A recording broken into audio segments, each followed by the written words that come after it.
안녕하세요, 뉴스반장입니다. 왜 항상 저의 예상은 한치도 벗어나지 않는 걸까요? 왜 이들은 구태의연하고 뻔한 짓을 아무렇지도 않게 하며 자신의 의도조차 숨기지 않는 걸까요?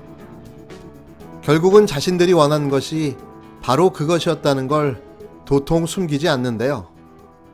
그동안 말과 행동은 그 목적을 이루기 위한 수단이었던 거죠.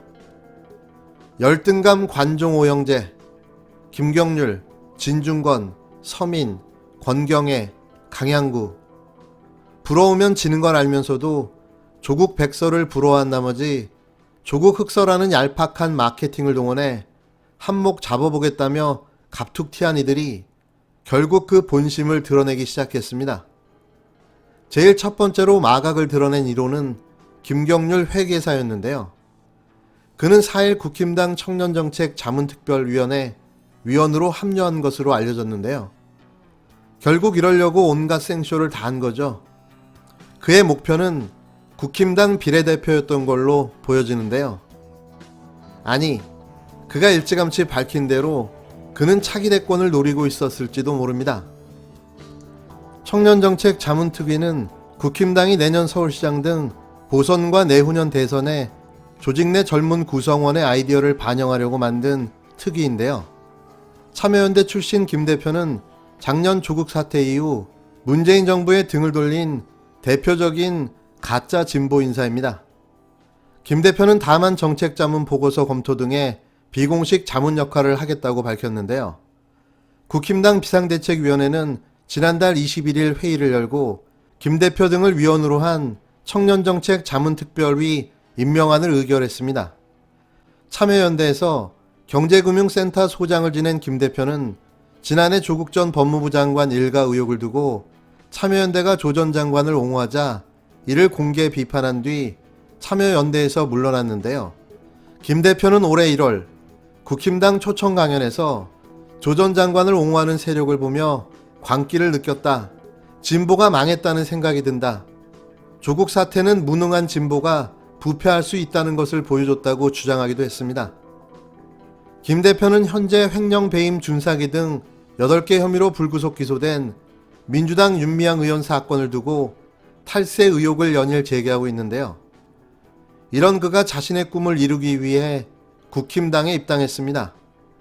그의 꿈은 차기 대권 후보이기 때문이죠. 살짝 웃기지만 말입니다.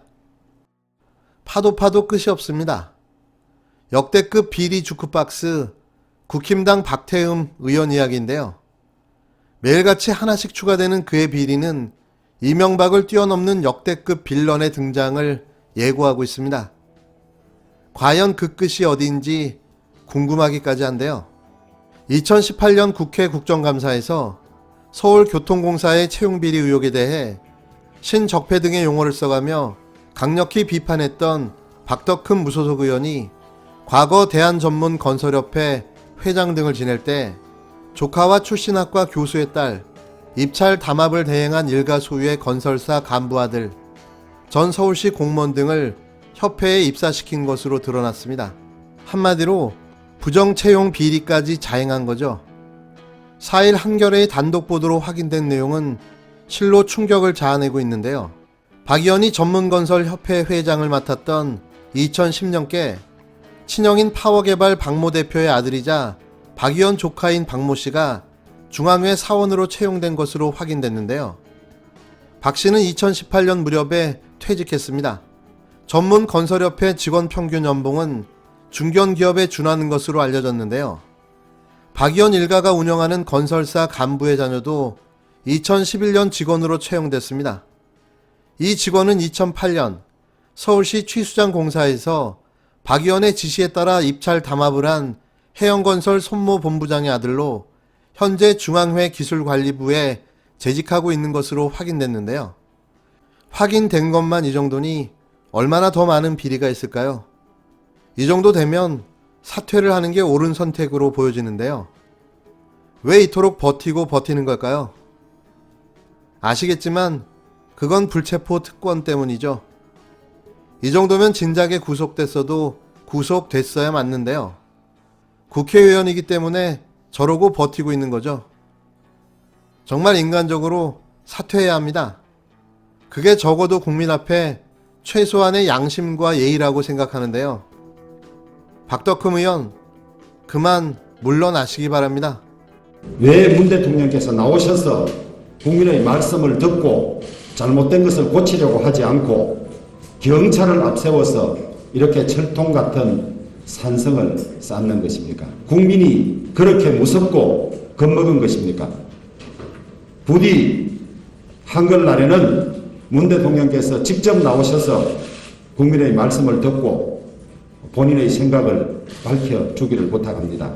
우리 당은 집회에 참여하지 않았지만은 또 집회를 찬성도 하지 않지만은 국민이 가진 헌법상의 권리, 법원이 인정한 권리를 침해하는 것은 단호히 비판하고 반대합니다. 주호영 대표는 국민의 생명과 안전을 먼저 우선해야 하는 공당의 원내대표입니다. 집회 측의 대변인이 아닙니다. 지난 8.15 집회로 생업을 놓아버린 자영업자들, 등교를 늦춰야 하는 학생들의 현실이 눈에 보이지 않는지 묻고 싶습니다. 경찰 봉쇄는 국민의 생명과 안전을 지키기 위한 최소한의 수단입니다. 차벽 운운하면서 보수 집회를 변호하는 국민의힘의 태도에 심각한 우려를 갖게 됩니다. 국힘당 주호영 원내대표는 5일 왜 문재인 대통령은 국민의 말씀을 듣고 잘못된 걸 고치려 하지 않고 경찰을 앞세워 철동 같은 산성을 쌓는 것인가라고 반문했습니다. 문 대통령은 광화문에 나와 시민들과 기탄 없이 대화하겠다고 대선 과정에서 말했다며 부디 한글의 날에는 직접 나와 국민의 말씀을 듣고 본인 생각을 밝혀달라고 했는데요. 이는 우회적으로 광화문 집회를 유도하고 독려하는 발언을 서슴지 않고 한 겁니다. 거기에 더 나아가 문 대통령을 끌어들여 광화문 집회의 정당성까지 주장하고 나선 건데요. 이런 자가 판사까지 한 제1야당의 당대표라는 게 믿겨지지 않습니다. 그는 개천절은 단군 왕검이 고조선을 세운 걸 기념하는 국경일인데 태극기를 들고 있다고 검문을 당했다며 국정에 대한 비판이 두려워서 방역을 이유로 산성을 쌓고 90여 군데나 검문소를 설치하고 1만 명의 경찰이 동원된 것이라고 지적했는데요. 이어 우리 당은 집회에 참여하지 않았고 찬성도 하지 않지만 국민이 가진 헌법상 권리를 침해하는 건 단호히 비판하고 반대한다고 주장했습니다. 주 원내대표는 해양수산부 공무원 피살 사건에 대해선 정부가 SI를 자신들의 필요에 따라 드러내거나 왜곡하는 일을 되풀이하고 있다며 마음대로 정보를 왜곡하고 심지어 자신들이 했던 얘기까지 부인한다고 비판했는데요. 그가 말한 SI는 우리 군의 도감청 전략 자산을 말하는데요. 매번 아무렇지도 않게 국가 기밀에 해당되는 내용을 발설하고 있는 겁니다. 이게 얼마나 국가 안보에 위협이 되는 행위인지 그는 알기나 할까요? 이런 그가 대한민국 보수야당의 원내대표인 거죠. 정말 생각만 해도 끔찍하고 징글징글합니다.